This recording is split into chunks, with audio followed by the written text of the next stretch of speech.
Medicare is a big, looming decision that hangs over people's heads as they approach 65 years old. And yes, it is complicated, incredibly so. There are a lot of parts and plans and rules and exceptions, but there are also basics that have to come first, and those don't need to be so complicated. Here are the 5 basic decisions you need to make when it comes to Medicare.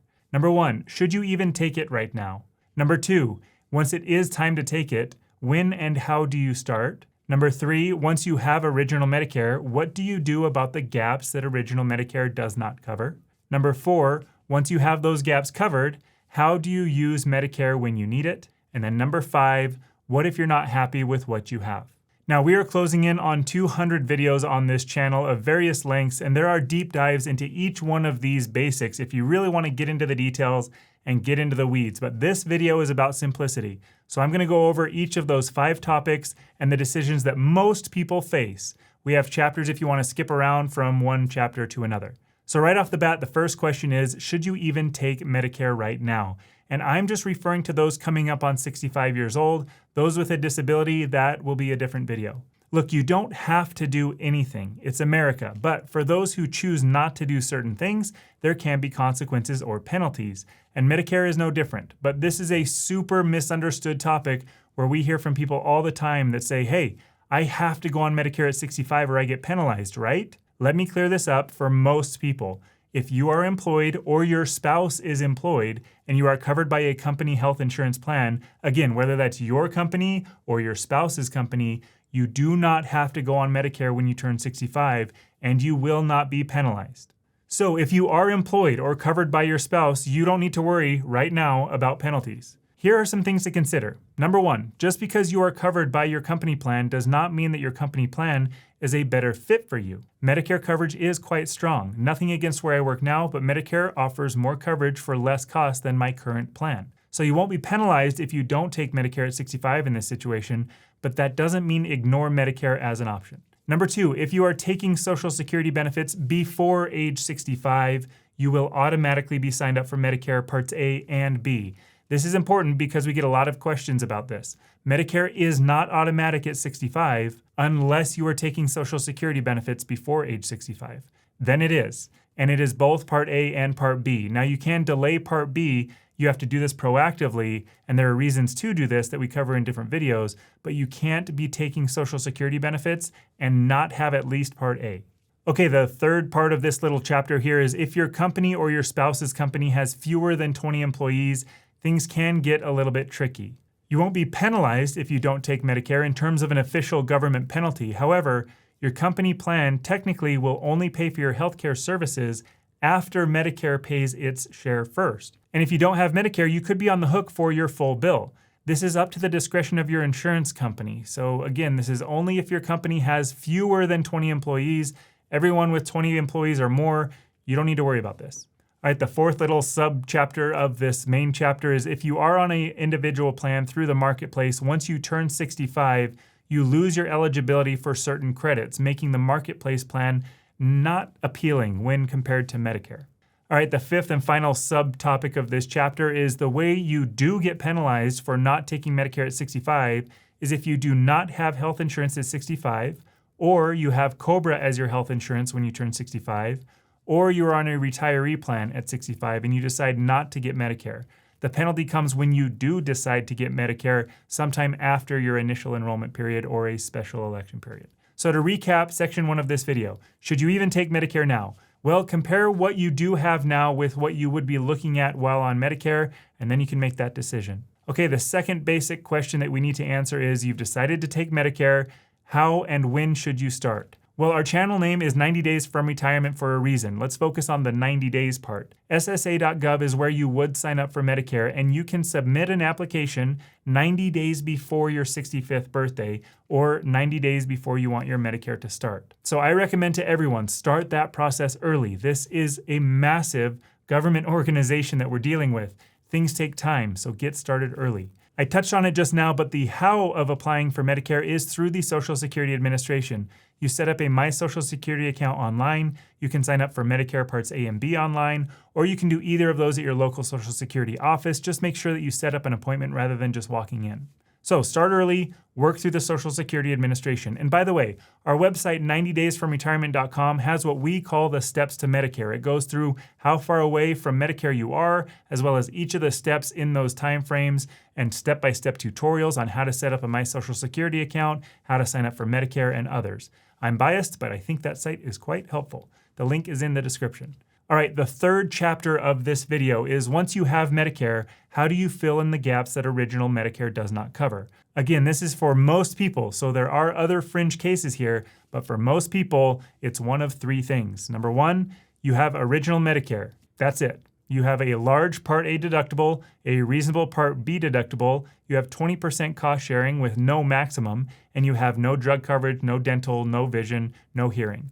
For some, this makes sense to them because they are okay with the unlimited risk, either because they don't feel like they're ever going to get sick, or they are wealthy enough to not worry about it. Your second and third options are related and sort of follow the do you want to pay now or do you want to pay later idea. Number two is a Medicare supplement plan plus some other plans. Medicare supplement plans cover the gaps of original Medicare, that is hospital and medical coverage. That is not prescription drug coverage, dental, or vision. So most people will get a supplement plan and then a separate prescription drug plan. Some others will get a separate dental and vision plans as well.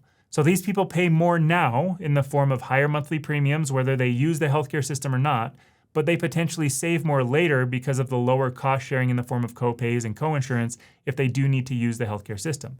They also don't have networks and they have more freedom around healthcare decisions. These can work really well for a lot of people, but definitely not everyone. Okay, option number three is a Medicare Advantage plan. These are the pay later option.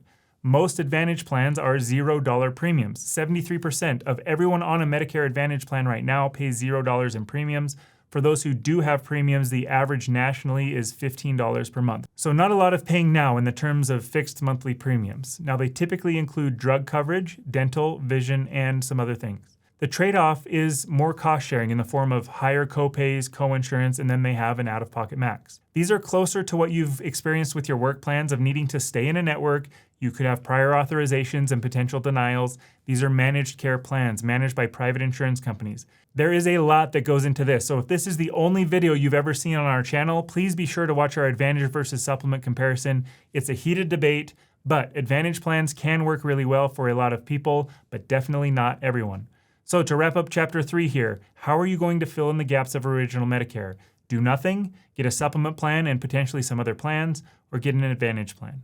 Okay, let's hit chapter 4. Once you have the gaps covered, how do you use Medicare? Well, for all of the options above, you get cards. And when you need to use the healthcare system, you go into a facility or you visit a provider, you show them a card. If you have original Medicare only, you show them your red, white, and blue Medicare card. The doctor will bill Medicare first. Medicare will pay its part. For Part B expenses, we'll say it's 80%. And then you get a bill for the other 20%. Original Medicare in a supplement plan works a little bit different. You show them your Medicare card and you show them your supplement card. Your doctor will send the bill to Medicare first. Again, assuming Part B charges, Medicare will cover 80%, and then the other 20% is sent to your supplement plan. Let's assume Plan G, you have a Part B deductible, and then your supplement plan takes care of the rest. Once you've met that Part B deductible, you don't have to pay that again for the rest of the year. Your supplement plan is taking care of all of those gaps that original Medicare doesn't cover in the form of hospital and medical coverage. If you have prescriptions, you'll show your pharmacy a separate prescription drug plan card. If you have dental coverage, you'll go to the dentist and you'll show them a separate dental card. If you have an optometrist and you have vision coverage, you'll show them a separate vision card. So you go in, you show the card or cards, and then you figure out the bills. Okay, Medicare Advantage plans work a little bit different. You won't need your Medicare card anymore because the Advantage plan actually replaces original Medicare. You have one insurance card from your insurance company, and you show that to your doctor or your pharmacy or your dentist or your optometrist. It's all the same individual card. The providers bill the insurance company that has your Advantage plan. The Advantage plan and the insurance company pay their part, and then you pay a copay or a coinsurance depending on the procedure. Okay, the last chapter, what if you want to change what you have? Well, it depends on which route that you picked. If you went with original Medicare only first, and then you want to pick up one of the other two, well, a supplement plan you can apply for, but since you didn't apply during your supplement plan open enrollment period, you could be subject to medical underwriting, meaning the insurance company will ask you medical questions and they can either deny you and not take you at all, or they can charge you extra. There are a handful of states that do not follow this, but those are the exception, not the rule. Now, an Advantage plan you can pick up during the annual enrollment period every year, which runs from October 15th through December 7th, and coverage starts on January 1st. Now, if you went with a supplement plan first, you can drop that at any time that you want. You can go back to original Medicare only, or you can pick up an Advantage plan during that same annual enrollment period every year that runs from October 15th through December 7th, and coverage starts on January 1st. Now, if you went with an Advantage plan first and you want to go back to original Medicare only, again, you can do that anytime you want. If you had an Advantage plan first, you have a year to try it out. If you don't like it, you can switch back to a supplement plan with no medical questions. If it has been more than a year, then you will have to go through that same medical underwriting that you would have had to do with a supplement plan outside of your supplement plan open enrollment period, where they could deny you or they could charge you extra. Again, you're on an Advantage plan first. If you want to switch to another Advantage plan, you can do that during the annual enrollment period each year, again, from October 15th through December 7th. Coverage would start on January 1st, or you can also make a change between those Advantage plans during the open enrollment period from January 1st through March 31st. So the whole point of this section is that there are ways for you to make changes if you aren't happy. Some of those ways are easier than others, but you do have ways to change. And I guess the whole point of this video is that you can go into the weeds of each of these topics, and we can make them quite complicated. But those 5 questions are the real questions that you need to answer. Should you even take Medicare now?